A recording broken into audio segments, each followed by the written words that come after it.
아멘. 우리 하나님께 영광의 박수 올려드리겠습니다.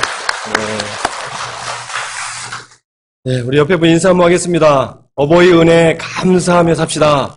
네. 그리고 오늘 우리 교회가 우리 교단 안에서도 특별히 어버이 주일로 지키고 있는 그런 날입니다. 우리가 일생을 살아가면서 정말로 부모님께 받은 그 사랑은 무엇으로도 정말로 갚을 수 없는 그런 은혜인 것 같아요. 그래서 날마다 우리 모두가 정말로 있는 자리에서 최선을 다해서 늘 부모를 공경하고 늘 섬겨나가는 우리 모든 우리 성도님들 되시고, 우리 자녀들에게도 그와 같은 일들을 할 수 있도록 늘 가르침을 줄 수 있는 우리 모든 성도님들이 되시기를 바랍니다. 오늘 특별히 우리는 그 하나님의 자녀이기 때문에 오늘 아침에도 제가 여러분 단체 문자를 한번 보내드렸는데 혹시 다 받아보셨나요? 여러분 그 문자 안에 보게 되면 우리가 하나님의 자녀이기 때문에 늘 하나님의 자녀는요, 늘 하나님의 그 영역 안에 들어와 있어야 됩니다. 우리가 하나님의 자녀이면서도 불구하고 이 하나님의 바운더리를 벗어나 버리면 하나님의 은혜를 받을 수 없다라는 거예요. 그렇기 때문에 우리가 이 땅을 살아가는 동안 내가 하나님의 자녀로서 내가 그 은혜를 깊이 경험할 수 있는 그 자리가 어디일까요? 바로 예배의 자리라는 거예요. 우리가 앞으로 하나님의 나라에 가게 되면 이제는 우리가 서로 예배할 수는 없고 하나님께서 우리에게 모든 예배를 다 주관하실 겁니다. 그러나 이 땅에 사는 동안에는 특별히 세상과는 구별된 이 거룩한 교회에서 우리가 하나님을 예배하는 그 일에 더 열심을 낼 수 있는 우리 모든 성도. 그래서 늘 우리가 하나님의 그 모든 축복을 받기 위해서 날마다 그 은혜의 바운더리를 벗어나지 않는 우리 모든 성도님들이 될 수 있기를 소망합니다. 오늘 말씀 우리가 지난주에 이어서 함께 살펴보도록 하겠습니다. 우리가 지난주에 여러분 한나의 그 가정을 살펴보았었죠. 그리고 우리가 한나를 통하여서 우리가 지난주에 생각해 보았던 건 무엇입니까? 하나님께서 한나에게 그 오랜 세월 동안 자녀가 없었지만 한나가 하나님 앞에 기도하였을 때 한나에게 하나님께서 아들을 주었고, 그래서 그 아들 사무엘, 여러분 무엇으로 아들을 얻게 되었습니까? 기도를 통해서 얻었다라는 거예요. 그리고 하나님께서 한나로 하여금 이 사무엘을 어떻게 양육하게 하셨나요? 늘 하나님 앞에서 자라겠다라는 거예요. 그러니까 그렇게 했더니 하나님께서 한나가 다 해주지 못했던 그런 부분들까지 여러분 알아서 다 책임져 주심으로 이 사무엘이 그 시대에서 가장 뛰어나고, 정말로 그 사사시대 이후로 거의 400년 동안 하나님께서 말씀하지 않던 그런 시대에도 여러분 가장 뛰어나고, 그래서 가정을 뛰어넘고 지역을 뛰어넘고 여러분 그 시대에 가장 선한 영향력을 미치는 그런 인물로 하나님께서 세워주셨다라는 거예요. 여러분 그 증거가 무엇이냐? 이제 오늘 본문부터 이제 말씀을 드리게 되면 사무엘 시대 여러분 이스라엘의 초대 왕은 누구인가요? 사울입니다. 그리고 사울을 여러분 이어서 또다시 이런 왕으로 세워진 게 누군가요? 다윗입니다. 이 이스라엘의 초대 왕을 여러분 기름 부었고, 그리고 다윗 왕에게 기름 부은 사람이 누구일까요? 바로 사무엘이다라는 거예요. 그러니까 이것만 생각해 봐도 지금 사무엘이 하나님으로부터 얼마나 큰 축복을 받았는지를 우리가 알 수 있는 그 내용입니다. 여러분 뿐만 아니라 하나님께서 사무엘에게 주었던 그 말씀은 사무엘과 하나님께서 늘 함께 하셔서 그의 입에서 나오는 말 한마디가 여러분 땅에 떨어지지 않게 하겠다라는 거예요. 사무엘상 3장 19절에 이런 말씀이 있습니다. 사무엘이 자라매 여호와께서 그와 함께 계셔서 그의 말이 하나도 땅에 떨어지지 않게 하시니. 저는 이것이 바로 영권, 즉 영역이라고 생각합니다. 즉 목회자들에게 여러분 필요한 거 저는 이거라 생각해요. 정말로 강단에서 하나님께서 주시는 말씀을 선포할 때 그 말씀이 그대로 이루어지는 그 은혜가 바로 이 영권이다라는 그 내용인 것이죠. 그래서 저도 새벽마다 늘 기도할 때마다 여러분 때때로 이 말씀 붙잡고 하나님께서 이 부족한 자에게 은혜 주셔서 늘 정말로 말씀을 선포할 때마다 이 말씀이 그대로 이루어지는 그런 은혜를 달라고 여러분 늘 소원하며 기도하고 있습니다. 그리고 또 여러분 사무엘이 특별히 죽었을 때를 한번 생각해 보세요. 사무엘이 죽었을 때 이스라엘의 모든 백성들이 여러분 그의 죽음을 애도했다라는 거예요. 얼마나 슬퍼했는지. 근데 우리가 여러분 주변을 보게 되면 어떤 사람이 죽고 나면 여러분 그 사람에 대해서 잘 죽었다. 이런 그렇게 평가하는 경우들도 더러 있습니다. 그런데 지금 사무엘 같은 경우는 모든 백성들이 여러분 그의 죽음을 안타까워했고 또 사무엘상 28장의 말씀을 보게 되면요. 사무엘이 죽고 난 이후에 지금 이 사울이 너무 다급하니까 신접한 여인을 통하여서 지금 사무엘을 불러달라고 지금 이 신접한 여인에게 요청하고 있는 그런 장면도 나와요. 그러니까 이것을 보게 되면 그 시대의 사무엘의 영향력이 얼마나 컸는지를 우리에게 보여주고 있는 그 내용인 것이죠. 그만큼 이 시대를 뛰어넘어 이 사무엘은 영향력 있는 사람으로 하나님께서 세워주셨다라고 하는 그 내용을 우리가 말씀을 통해 알 수 있다는 거예요.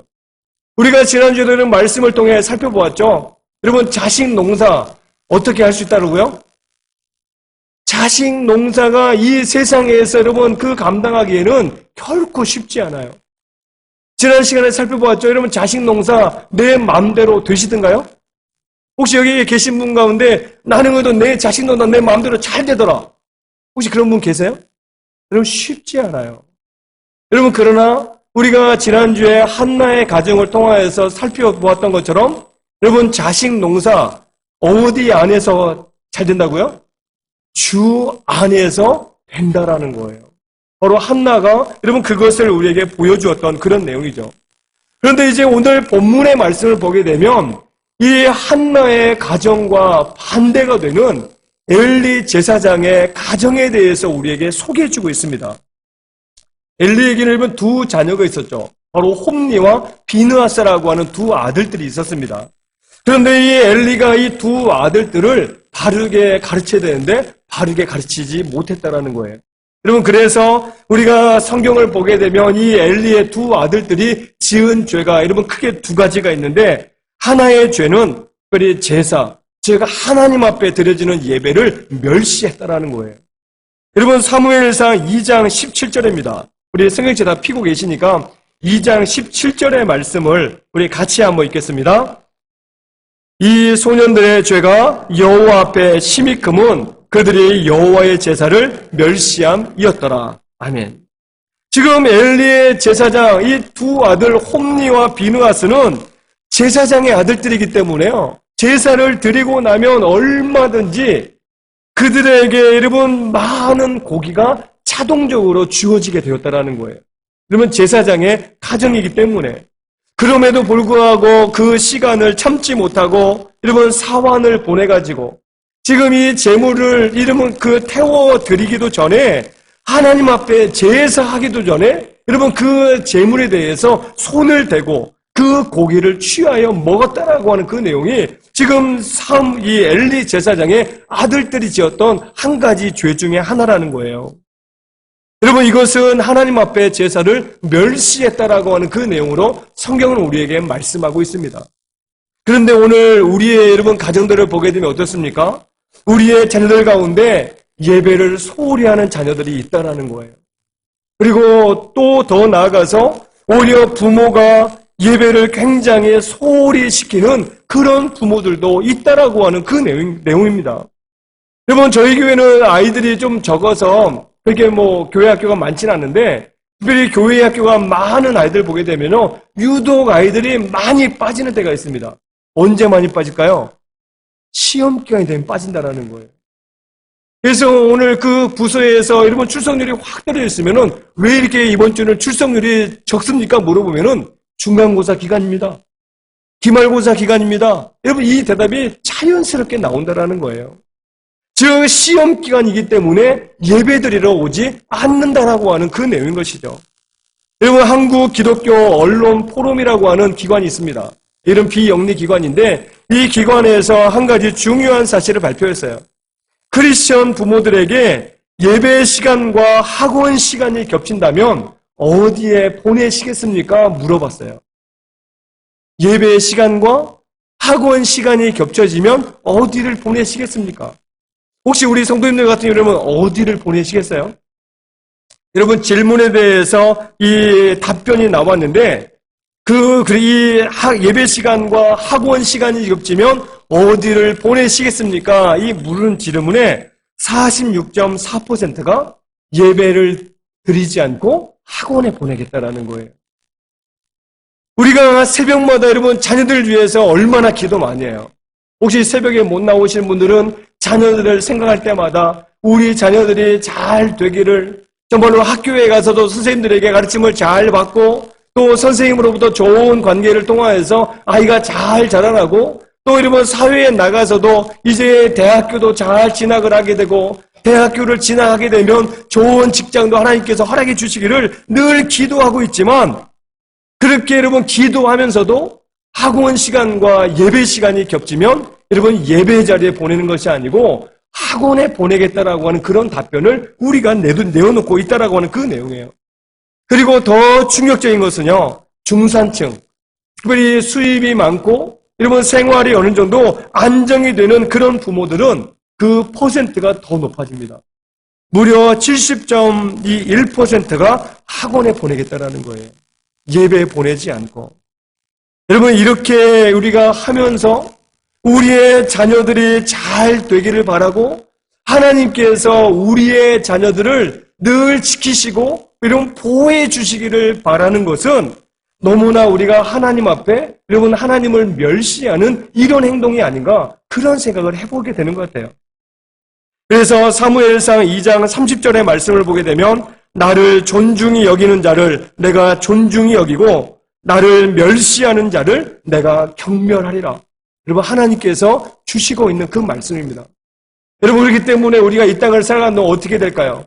내가 하나님을 존중히 여기지 않으면 여러분 하나님께 나를 경멸하신다라는 거예요. 여러분, 그렇기 때문에 우리 부모님들 세대뿐만 아니라 우리의 자녀들이 늘 하나님을 여러분 존중히 여기고 늘 하나님을 경외하는 그런 자녀들이 되도록 우리가 가르치고 여러분 훈련시켜야 된다는 그 내용입니다. 또 우리가 예배 시간에 보게 되면 상습적으로 여러분 지각하시는 분들이 있어요. 꼭 오늘 지각하신 분을 지칭해서 하는 얘기는 아닙니다. 여러분, 그런데 늘 정말로 한 번 지각한 것은 어쩌다 한 번 지각하니까 그냥 넘어갈 수 있어요. 그런데 매번 지각하거나 또 어떤 분들은 그냥 거의 설교가 끝날 때 들어오거나 아니면 또 그냥 축도가 끝나기 전에는 잽싸게 그냥 빠져나가시는 그런 분들, 어쩌면 그렇게 시간들도 그냥 정확하게 맞추시는지, 늘 그냥 오시는 시간도 똑같고 가시는 시간도 똑같고 달란트이신 것 같아요. 네. 여러분, 이러한 모습이 바로 뭘까요? 바로 하나님에 대한 존경심의 결여가 되어 있다는 거예요. 내가 정말로 하나님을 존경한다라면 여러분 예배 시간에 늦을 수 없다라는 거예요. 그리고 예배가 다 끝나기도 전에 여러분 나간다, 여러분 있을 수 없는 그런 일이라는 것이죠. 저는 교회를 여러분 여러 군데 교회를 또 섬기면서도 또 오랜 시간 저도 교회를 지켜봤잖아요. 그럼 그러면서 저도 나름대로 생각해 보는 거는 그렇게 늘 정말로 주마다 지각을 하고 그렇게 예배가 이 축도가 끝나기도 전에 여러분 나가시는 그런 분들 볼 때 저는 마음처럼 한번 이렇게 생각해 봤어요. 만약 하나님께서 예배 시간에 나가는 순서대로 만약에 하나님 나라로 부르신다라면 과연 어떻게 되실까? 먼저 나가는 순서대로 하나님 나라로 부르신다라고 하면 어떻게 하실 것 같아요? 먼저 나가시겠어요? 다른 때는 양보 잘 안 하시다가 이번 예배 나가는 순서대로 하나님 부르신다라고 하면 서로 막 먼저 나가라고 여러분 양보하지 않으시겠어요? 여러분, 이거 바로 이러한 모습들이 바로 우리가 그동안 가지고 있던 그런 예배의 모습 중에 하나의 그런 모습이다라는 그 내용입니다. 그리고 또 하나 엘리의 두 아들들이 행했던 그 죄 중에 하나는 하나님의 제사를 멸시했던 그 죄가 있었고, 또 하나의 죄는 바로 회막에서 수종드는 여인들과 동침했던 그런 죄였어요.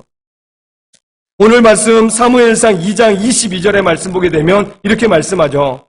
이 엘리가 매우 늙었더니 그의 아들들이 온 이스라엘에게 행한 모든 일과 회막문에서 수종드는 여인들과 동침하였음을 듣고, 지금 회막 안에는 제사를 돕는 여인들이 있었는데 바로 이 엘리의 두 아들들이 그들과 동침하며 여러분 성적인 죄를 지었다라고 하는 그 내용이에요. 여러분, 엘리는 제사장이었습니다.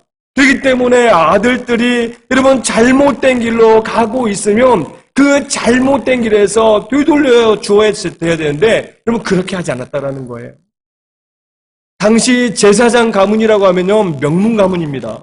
일반 평민 가정들하고는 틀린 가문이었어요. 그리고 얼마든지 여호와 하나님을 훈련하고 교육할 수 있는 좋은 환경이 있었다라는 거예요. 여러분, 그럼에도 불구하고 이 엘리 제사장은 두 아들들을 여러분 올바른 길로 양육하고 훈련하지 않아 여러분 자녀들의 그 교육에 있어서 실패한 그 모습을 우리에게 보여주고 있다라고 하는 그 내용인 것이죠. 그러면 오늘 본문의 말씀을 통하여서 이 엘리 제사장이 여러분 잘못한 이 자녀 교육 두 가지는 무엇이냐? 오늘 본문을 통하여 우리가 두 가지만 살펴보겠는데요. 먼저 첫 번째는 자녀가 저주를 자청함에도 불구하고 그 저주를 자청하는 것을 금하지 않았다라는 거예요. 그리고 우리 사무엘상 3장 13절의 말씀을 같이 한번 찾아서 한번 읽어보도록 하겠습니다. 사무엘상 3장 13절 말씀을 같이 한번 읽겠습니다. 내가 그의 집을 영원토록 심판하겠다고 그에게 말한 것은 그가 아는 죄악 때문이니 이는 그가 자기 아들들이 저주를 자청하되 금하지 아니하였음이니라. 아멘.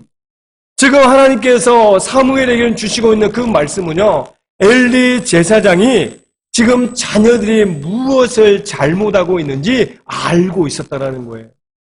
그런데 여러분 그 잘못, 지금 제사장으로서 자녀들이 하나님의 길로 나아가지 않고 오히려 저주를 자청하는 그 길로 나아가고 있다는 것을 알고 있었지만 여러분 그것을 금하지 않았다라는 거예요.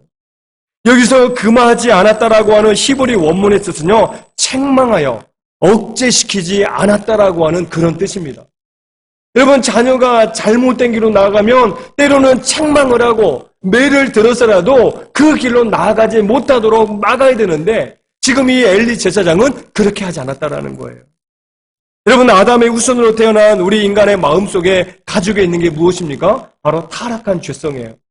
여러분 타락한 죄성으로만 따지면 여러분 말할 것 없이 여러 가지가 있습니다. 그러나 그 많은 것 중에 여러분 우리가 이 타락한 죄성을 한마디로 이야기하자라고 하면 하나님께서 내 인생의 주인이 되어야 되는데 하나님께서 내 인생의 주인이 되지 않으시고 오히려 내가 내 인생의 주인이 되어서 내가 원하는 대로 내 삶을 살아가는 그것이 바로 타락한 죄성의 모습이다라고 하는 그 내용이에요. 그래서 아담과 하와가 여러분 뭘 따서 먹었습니까? 선악과를 따서 먹게 되었고 이스라엘 백성들도 여러분 뭘 쌓아가지고 하나님처럼 높아지고 싶었나요? 바벨탑을 쌓아가지고 하나님처럼 높아지고 싶어 했던 게 바로 백성들의 모습이었어요. 여러분 이것은 우리 부모들의 마음에도 가지고 있는 이런 내용이고 또 우리 자녀들이 가지고 있는 그 모습이기도 합니다. 그래서 우리가 죄성을 따라 살아가는 것이 너무나 우리에게 자연스럽고 너무나 우리의 이 모습이 당연한 것처럼 보이기도 하는 게 바로 우리의 모습이다라는 그 내용이에요. 그런데 오늘 본문의 말씀을 통해서 우리가 한 가지 생각해 볼 것은요, 과연 부모의 역할이 무엇이냐 하는 거예요. 여러분 부모의 역할이 무엇입니까? 우리의 자녀들로 하여금 자녀들이 내 인생의 주인이 되어서 내가 원하는 대로 그 타락한 죄성을 따라 살지 못하도록 하는 것이 바로 우리 부모의 역할이다라고 하는 그 내용이에요. 지금 타락한 죄성을 따라 살려고 할 때 여러분 부모가 책망하고 때로는 매를 들어서라도 그것을 억제시켜 주어야 되는 게 바로 부모의 역할이다라고 하는 그런 말씀인 것입니다. 그런데 요즘 부모들 여러분 어떻습니까? 많은 부모들이 내 자녀가 잘못된 길로 나아가고 또 그릇된 길로 가면서 몸이 상하고 때로는 마음도 상하고 그렇게 엘리의 아들들이 저주를 자청하며 살고 있음에도 불구하고 너 인생 네가 알아서 해라. 이러면 이렇게 말하는 부모들이 많이 있더라는 거예요. 저도 말씀을 준비하면서 또 제 모습 가운데 저도 저 아이들한테 때로는 이런 말들을 했던 적이 있거든요. 네 인생이니까 네가 알아서 해라. 저도 말씀을 준비하면서 많이 반성했습니다. 결코 너 인생이기 때문에 너가 알아서 해라. 이것은 부모가 해줄 말이 결코 아니다라는 거예요. 여러분, 부모는 결코 이 성경이 우리에게 말씀하는 그 내용, 자녀가 잘못된 길로 가면 저주를 자청하고 있을 때 그것을 금하도록 해야 되고, 때로는 책망을 해서 그것을 하지 못하도록 막고 억제하는 게 우리 부모가 해야 될 일이고 부모의 역할이다라고 하는 그런 말씀입니다. 여러분, 그래서 저도 어릴 때 생각해보면요, 아버지한테 참 저도 이게 회초리를 참 많이 했거든요. 저는 어릴 때 상에 목치위에 많이 올라갔습니다. 그래서 예를 들어 만약 10대를 때렸다면은 10대를 맞는 동안 목침에서 내려오면 안 되는데, 내려오면은 한 8대까지 맞다가 10대를 또 다시 맞는 거예요. 그래서 때로는 매를 맞다 도망가 본 적도 있습니다. 하도 아파가지고. 그래서 여러분, 그때는 맞을 때는 왜 이렇게 우리 아버지는 매를 많이 드시나 이런 생각도 들지만, 이런 막 시간이 지나서 생각해보면은 그래도 아버지가 나를 사랑하시기 때문에 매를 두셨구나, 여러분, 이런 생각이 들어요. 근데 이러면 요즘 아이들 어떻나요? 매만 들려고 하면은 전화기 막 들어요. 막 신고한다라고.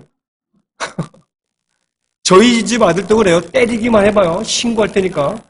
그러니까 그런 말이 여러분 종종 나오기도 해요. 여러분, 이처럼 요즘 시대가 이렇다라는 거예요. 여러분, 저는 저도 학창시절 때 지켜봤더니요, 아버지가 장로님이었는데 이 친구 녀석이 예배를 빠졌다고 아버지가 막 장작으로 때렸다 하더라고요. 여러분, 그렇다고 요즘 시대같이 막 아이들을 이렇게 막 때리라고 하는 건 아니에요. 그러나 아이들이 여러분 그릇된 길로 나아가고 잘못된 길로 나아갈 때는 책망하고 그것을 억제시켜줄 역할이 바로 우리 부모의 역할이다라고 하는 그런 말씀인 것입니다. 그리고 또 하나는요, 마땅히 행할 길을 아이들에게 가르치지 않았다라는 거예요. 우리가 잘 알고 있는 잠언 22장 6절의 말씀 보게 되면 마땅히 행할 길을 아이에게 가르치라. 그리하면 늙어도 그것을 떠나지 아니하리라. 여러분, 성경이 말씀하고 있어요. 여러분, 그런데 엘리의 아들들은요, 지금 엘리의 제사장이 아들들에게 마땅히 행할 길을 가르쳐 주어야 됐지만, 여러분, 제사장으로서 아이들에게 마땅히 행할 길을 가르쳐 주지 않았다라는 거예요. 여러분, 어떻게 알 수 있습니까? 이 사무엘상 2장 12절의 말씀 보게 되면요, 이런 말씀이 있어요. 2장 12절입니다. 엘리의 아들들은 행실이 나빠 여호와를 알지 못하더라.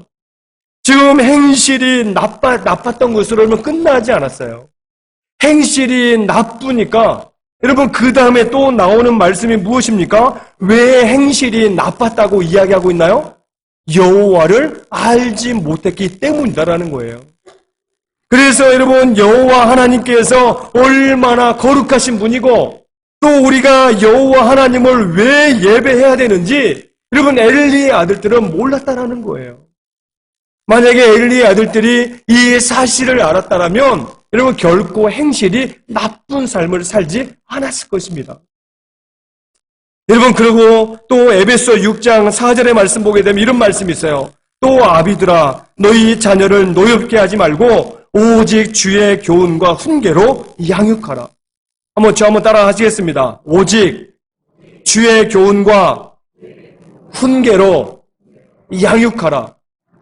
지금 여기 양육하라라고 하는 이 헬라어 원문을 보게 되면요, 두 가지의 뜻을 담고 있습니다.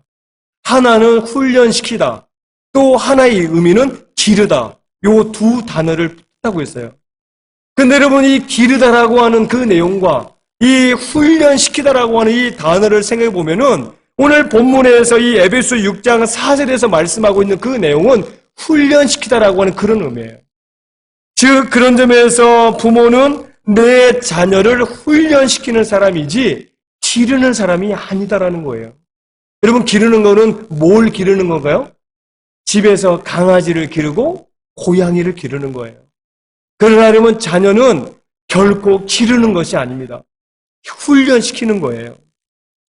여러분, 그래서 성경은 내 자녀에게 양육하라라고 말씀하고 있는 거예요. 여러분, 기르라. 성경 여러분 66권을 다 찾아봐도 내 자녀를 기르라. 여러분 이렇게 말씀한 곳이 단 한 구절도 없습니다. 모든 말씀들이 훈련시키고 양육하라라고 하는 그런 말씀으로 우리에게 주시고 있는 그 내용이에요. 바로 이게 양육하다라고 하는 이 말에는요, 훈련하다라고 하는 그 뜻이 포함되어 있는 그런 뜻이다라고 하는 그 내용이에요. 여러분, 그렇기 때문에 우리가 자녀를 훈련시키지 않으면, 그래서 짐승처럼 이름 기르기만 하면, 여러분, 우리 자녀들이 어떻게 될까요? 올바로 하나님을 경외하고 하나님의 자녀로 살아가는 것이 불가능하다라는 거예요. 여러분, 우리의 말씀, 우리의 자녀들을 보세요.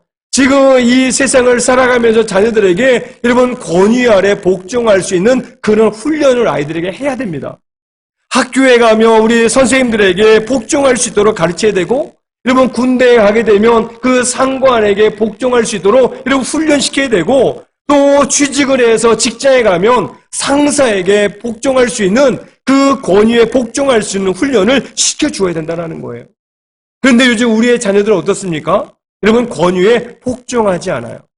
오히려 선생님들의 권위를 무시하고, 여러분 부모의 권위도 인정하지 않고, 직장에 가서도 여러분 상사에게 복종하기보다는 너무나 자기 마음대로, 그래서 여러분 요즘 젊은이들 보게 되면 얼마나 이직을 너무나 쉽게 한다라는 거예요. 우리 부모님들 세대는 한 번 직장은 평생 직장이었습니다. 그런데 요즘 젊은이들한테는 여러분 한 번 취직한 직장은 평생 직장이 아니에요. 내가 다니다가 여러분 1년도 안 돼서 마음에 안 들면 또다시 옮기게 되고, 여러분 이런 일들이 얼마나 자주 발생하고 있는지 모른다라고 하는 그 내용이에요. 여러분 이 모든 것들이 어디에서 나왔을까요? 바로 우리의 자녀들을 훈련시키지 않아서 이렇게 되었다라고 하는 그 내용입니다. 여러분 예배 훈련도 마찬가지예요. 우리 자녀들에게 예배를 결코 빠져서는 안 된다라고 하는 그런 훈련을 우리가 가르쳐야 되고, 또 재정에 대한 훈련도 어릴 때부터 우리의 자녀들이 여러분 어떠한 용돈을 받거나 소득이 생기게 되면 여러분 10분의 1은 반드시 하나님께 드려서 이것은 내 것이 아니고 하나님의 것이라고 하는 그런 구별되게 11조를 드릴 수 있는 그 훈련을 우리 아이들에게 시켜야 된다는 거예요. 근데 요즘 많은 젊은이들 보게 되면요 11조를 하지 않습니다. 여러분 성경이 우리에게 말씀하고 있는 11조를 해야 됨에도 불구하고 11조를 하지 않아요. 여러분 그렇다 보니 날마다 이 물질에 쫓겨 살아가는 그런 모습이 얼마나 많은지 모른다라는 거예요. 여러분 그렇기 때문에 이처럼 예배 훈련도 11조에 관련된 훈련도 우리가 경건 훈련도 여러분 너무나 필요하다라는 것이죠. 그런데 우리가 훈련 없이 아이들을 기르기만 하면 여러분 어떻게 될까요? 앞서도 말씀드렸던 것처럼 하나님 원하시는 사람으로 늘 하나님께서 그 기대하는 그런 인생으로 살아갈 수 없다라는 거예요. 여러분 오늘날 많은 부모들이 그렇게 합니다. 여러분 낳고 길러만 주면 부모의 역할을 다 한 것으로 생각하는 부모가 너무 많다라는 거예요. 그래서 자녀들의 요구를 충족시켜주고 좋은 환경을 만들어주고 또 자녀가 살아갈 수 있는 경제적인 여건만 갖춰주고 뒷받침해주면 나는 좋은 부모다, 이렇게 말하시는 분들이 많다라는 거예요. 여러분 그러나 그런 부모는 결코 좋은 부모가 아니에요. 이런 나쁜 부모입니다. 아주 나쁜 부모예요. 왜냐하면 성경이 그렇게 좋은 부모라고 말씀하지 않고 있기 때문입니다. 내 자녀에게 마땅히 행할 길을 가르치지 않으면, 내 자녀가 하나님의 말씀으로 훈련되지 않으면 여러분 그 부모는 좋은 부모가 아니다라는 거예요. 우리 옆에 분하고 인사 한번 하겠습니다. 나쁜 부모가 되지 맙시다. 예. 여러분 성경이 우리에게 말씀하고 있는 내용이에요. 여러분 그리고 한 가지 또 생각해 볼 것은요, 엘리의 가문에서 죄는 누가 저질렀나요? 죄는 누가 저질렀나요? 엘리의 두 자녀 홈니와 비누아스가 죄를 지었어요. 그런데 성경을 보게 되면 그 죄에 대한 책임은 누구에게 묻는 줄 아십니까? 바로 부모에게 묻고 있다는 거예요. 여러분 저도 말씀을 준비하면서 많은 찔림이 있었습니다. 그런데 성경을 보니까 하나님께서 이 엘리 제사장에게 그 직무에 대해서는 단 한 말씀도 책망하시는 내용이 없다라는 거예요. 여러분 이 말은 무엇일까요? 그래도 엘리 제사장은 제사장으로서의 직무는 잘 감당했다라는 거예요. 하나님 보실 때 흡족했다라고 하는 그 내용입니다. 그런데 문제는 무엇입니까?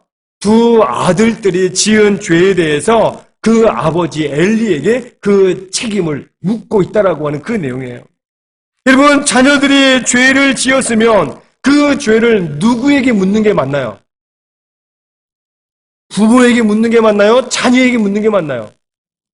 자기가 죄를 지었기 때문에 본인에게 죄를 묻는 게 맞아요. 그런데 하나님은 자녀가 죄를 지은 것에 대해서 자녀에게 그 죄에 대한 책임을 묻지 않고 부모에게 묻고 있다는 거예요. 여러분, 그런 점에서 우리가 그 가정생활에서 얼마나 내가 열심히 감당했는지, 또 내가 얼마나 직장생활 잘하고, 내가 얼마나 사업을 잘하고, 또 교회 안에서 얼마나 직분자로서 그 직분을 잘 감당했는지, 여러분, 이것을 우리에게 묻고 있는 것이 아니다라는 거예요. 오늘 특별히 가정의 달을 맞이해서 하나님께서 우리에게 묻고 있는 것은 내 자녀가 지은 죄에 대해서 얼마나 그 책임을 잘 감당하고 있는지 그것을 묻고 있다라고 하는 그 내용이죠.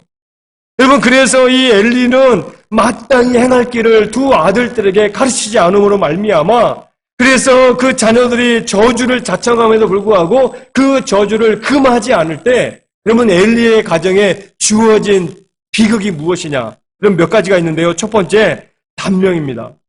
즉, 그 가정 안에 노인이 하나도 없었다라는 거예요. 여러분, 노인이 없었다라는 것은 여러분 그 연세가 들어 나이 들어 죽은 사람이 없이 다 젊은 나이에 다 죽었다라는 거예요. 사무엘상 2장 31절 32절 보게 되면 내 집에 영원토록 노인이 없을 것이며 내 집에서 출산되는 모든 자가 젊어서 죽으리라. 여러분, 이것이 엘리 가문에 내려진 저주입니다. 그리고 두 번째는 언약궤를 빼앗기고 두 아들 홈니와 비느하스가 한날 한시에 죽음을 당했어요. 사무엘상 4장 11절을 보게 되면 하나님의 궤는 빼앗겼고 엘리의 두 아들 홈니와 비느하스는 죽임을 당하였더라. 그리고 세 번째 보게 되면 언약궤가 빼앗겼고 홈니와 비느하스가 한날 한시에 죽었고, 여러분 세 번째 저주는 엘리 자신도 언약궤가 빼앗겼다라고 하는 그 소식을 듣고 두 아들들이 죽었다라고 하는 그 소식을 듣고 여러분 자기도 죽었습니다. 근데 여러분 그것도 편안하게 죽은 것이 아니고 비참하게 죽었다라는 거예요. 사무엘상 4장 18절입니다. 하나님의 궤를 말할 때 엘리가 자기 의자에서 뒤로 넘어져 문 곁에서 목이 부러져 죽었으니. 그리고 마지막 네 번째가 가장 중요한데요. 하나님의 영광이 그 가문에서 떠났습니다. 여러분, 엘리 가문에 내려진 가장 큰 저주였어요. 지금 엘리의 며느리였고 또 이 비느하스의 아내였던 이 여인이 출산을 하게 될 때 이 며느리가 죽어가면서 외쳤던 말이 있습니다. 바로 이가봇이를 외쳤어요. 이가봇. 여러분, 이 이가봇이라고 하는 말이 무엇이냐? 하나님의 영광이 떠났다라고 하는 그 내용이에요. 여러분, 며느리가 이가봇을 외칠 때 이제 이 가문에는 하나님의 영광이 떠났다. 여러분, 이 말을 외쳤다라는 거예요. 여러분, 이 엘리 제사장의 가문이 얼마나 무서운 저주를 받은 것인지 모릅니다. 여러분, 엘리의 제사장은 두 아들들에게 마땅히 행할 길을 가르치지 않고 자녀들이 저주를 자청하되 그것을 금하지 않을 때 제사장의 가문이 오히려 저주받은 가문으로 바뀌어지고 말았다라고 하는 그 내용입니다. 여러분, 그러나 한나의 가정은 어떠했습니까? 한나는 오히려 기도로 사무엘을 양육했고 하나님 앞에서 사무엘이 자라게 했고 하나님께서 이 사무엘의 인생을 책임져 주시도록 하나님께 이 자녀를 다 맡겼다라는 거예요. 여러분, 그랬더니 하나님께서 이 사무엘을 시대에 가장 선한 영향력을 행사하는 그런 인물로 아주 세워주시고 높여주셨다라고 하는 그 말씀입니다. 여러분, 그러나 지금 이 엘리 제사장의 가문은 오히려 그 반대가 되었다라는 거예요. 여러분, 오늘 본문의 말씀을 통해서 우리가 지난 시간까지 이어서 함께 보는 말씀은 우리가 자식 농사는 주 안에서 안 된다가 아니고 된다라는 거예요. 바로 한나의 가정처럼 하면 된다라고 하는 그 내용입니다. 오늘 특별히 우리가 어버이 주일로 우리가 함께 보내고 있는데요. 우리 부모들은 자녀들을 늘 말씀으로 양육하고 또 훈련시키도록 힘을 쓸 수 있도록 우리 모두가 애쓰시길 바라겠고, 또 우리 자녀들은 우리 부모를 공경하여 이 땅에서 우리가 부모를 공경함으로 말미암아 얻게 될 그 많은 축복과 또 장수의 그 축복을 우리 모든 자녀들이 다 누릴 수 있게 되시길 바라겠습니다. 그래서 우리의 자녀들이 이 시대에 정말로 있으나 마나한 그런 존재가 아니라 담장 너머로 뻗어나간 나무처럼, 여러분, 이 시대와 또 우리의 가정과 지역을 뛰어넘어서 이 시대에 가장 선한 영향력을 행사하는 그런 자녀들, 그런 믿음의 명문가를 이루어 나가는 우리 온 성도님들의 가정이 될 수 있기를 주의 이름으로 축원합니다. 함께 기도하겠습니다. 하나님 아버지, 은혜와 사랑을 감사드립니다. 오늘 우리에게 특별히 5월 가정의 달을 허락해 주시고, 오늘 이처럼 어버이날을 맞이하여 우리에게 하나님 안에서 믿음으로 주신 말씀, 우리가 이 한나의 가정과 엘리 제사장의 가문을 서로 비교하며 어떤 가문이 하나님으로부터 복과 은혜를 받았고 또 제사장의 가문이었지만 자녀 교육과 또 하나님의 말씀을 떠났을 때 그 가정이 어떻게 되었는지 말씀을 통하여 깨닫게 하시니 주여 너무나 감사합니다. 오직 우리의 가정이 엘리 제사장의 가문처럼 아버지 비참함이 임하는 가정이 되지 않도록 우리의 가정을 축복하시고, 날마다 한나의 가정처럼 늘 하나님만을 높이는 믿음의 가정들로 우뚝 세우시고 인도하여 주옵소서. 귀하신 예수님의 이름으로 감사기도 드리옵나이다.